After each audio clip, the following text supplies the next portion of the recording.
Calling Meat Loaf's Bat Outta Hell a best-selling record is an understatement. This record has gone platinum 14 times over. And if you go to any garage sale, you can find a record of it without even trying. But if you went back to 1977 and told any record executive that this album would be making millions, they would have laughed in your face. Although Meat Loaf and Jim Steinman, the songwriter for this album, made the demo tapes in less than a year, they had to shop it around for 2.5 years before finding a producer and company that would be willing to sign them. Eventually, they were lucky enough to find someone, Todd Rundgren and Bearsville Records, who thought the album bordered on parody, but they couldn't help themselves and had to give it a shot. When you look at Todd Rundgren's discography, it's easy to see why he was okay with experimental music like this. But back to Bat Outta Hell. Why were these companies so uninterested in this album? Two reasons. The first was that Meat Loaf was an actor, and at the time, most actors didn't go into music like they more often do today. And when you look at Meat Loaf's career, starring in B-rate cult horror movies like the Rocky Horror Picture Show, it didn't necessarily inspire confidence in this record.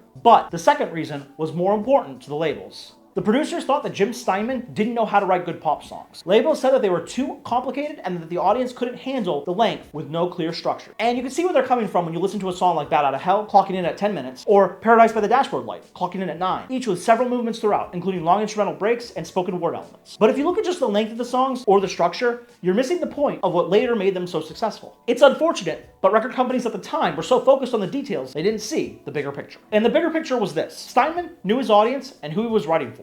The American youth. More specifically, the American teenager. To the average teen, having sex on a Friday night with the prettiest girl in school could feel like a life or death situation that needed the operatic, bombastic delivery that only Meat Loaf could provide. And it's the same thing with riding your bike too fast. Yeah, it could have been a 3-minute song with a basic structure, but with guitars rattling like motorcycles over a 3-act story, it created the dramatics of how it felt when you got into an accident as a teen. Or at least the risk associated with driving too quickly. You couldn't have this delivery if it was done in a clear-cut pop song. No, it needed to have the twists and turns of a drama. You needed to not know where Meat Loaf was going next, oscillating from guitar solo to bizarre breakdown to operatic a cappella. This was a thriller novel, an episode of Stranger Things, a cult B movie distilled into a lengthy pop song. So why were the record companies unable to see this? Well, it comes down to one thing. They weren't able to put themselves back in the shoes of what it was like on a weekend when they were all revved up with no place to go. In other words, they weren't putting themselves in the mindset of what it was like to be a teenager again. Whereas Steinman and Meat Loaf,